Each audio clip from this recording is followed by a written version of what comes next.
So Peter King is going to go on television and talk about the Eric Garner case. Obviously, the guy was put in a chokehold and died because he choked to death. But that's not how Peter King sees it. This is incredible. So he's going to be one of the, honestly, few voices here on television saying that that it was, by the way, as you're going to see in the clips here, mainly Eric Garner's fault. You saw the video, right? I mean, we've shown it a couple times on the air here, where he gets choked to death. You'll see some of it here again, I believe. So let's take a look at what Peter King says.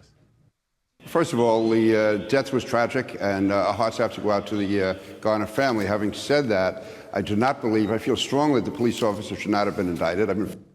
Okay, strongly, police officer should not have been indicted, even though we all saw with our own eyes him choking him to death. He did die, right? Okay, all right, he's just getting warmed up. You had a 350-pound person who was resisting arrest. The police were trying to bring him down as quickly as possible. If he had not had asthma and a heart condition and was so obese, almost definitely he would not have died from this. The police had no reason to know that he was in serious condition. I know people were saying that he said 11 times or 7 times, I can't breathe. Well, the fact is, if you can't breathe, you can't talk.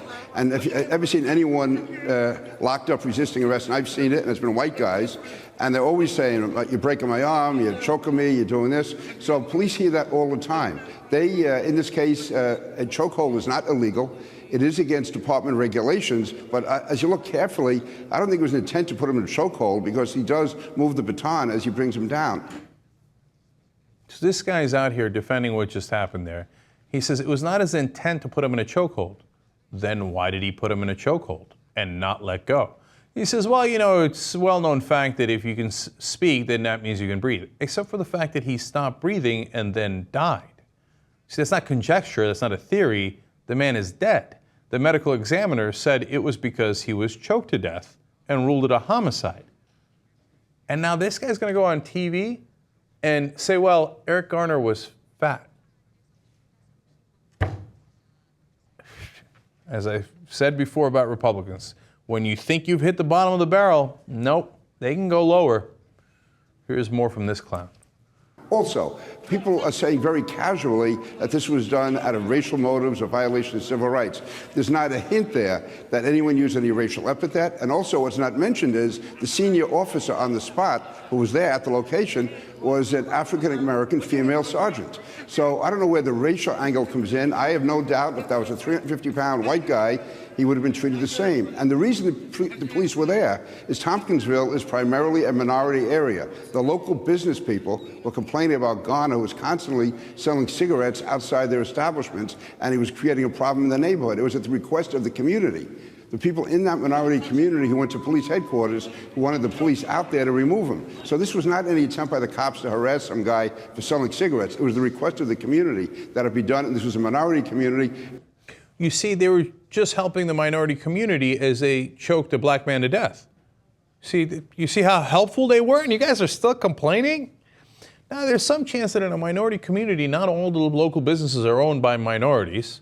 Also, you can say, hey, look, the guy was selling cigarettes in a way that was untaxed, so it is definitely slightly wrong.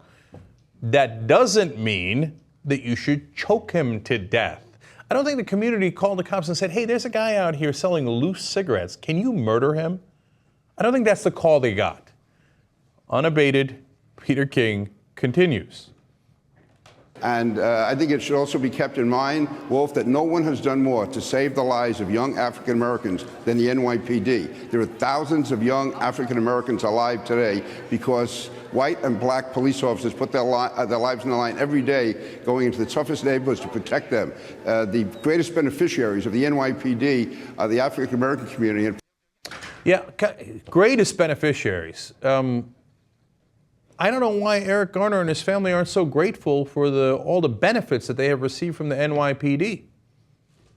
Well, you might want to say that on another day, okay? But really, today you're going to come out as the NYPD choked a man to death and got away with it, and claim, why aren't you thanking us? We've been helping you all along.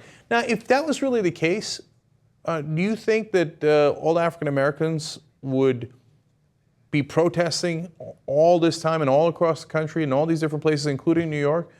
Do you think they just they made it up. In reality, the NYPD has been throwing roses at their feet the whole time. And same thing in Cleveland and St. Louis, et cetera. Whenever they see an African American, they're like, how can we help you?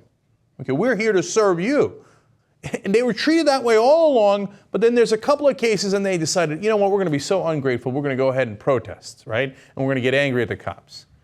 In what crazy world does Peter King believe that African Americans are the great beneficiaries of the police and are inappropriately ungrateful as they're being choked to death and shot to death? In Peter King's crazy world, by the way, this is the same guy who decided that he was going to look into whether all Muslims in America were terrorists, right? While at the same time being sanctioned by judges in the past for supporting terrorism. He was a well-known advocate of the Irish Republican Army and very substantial charges that he funneled money to them where they did bombings of civilians.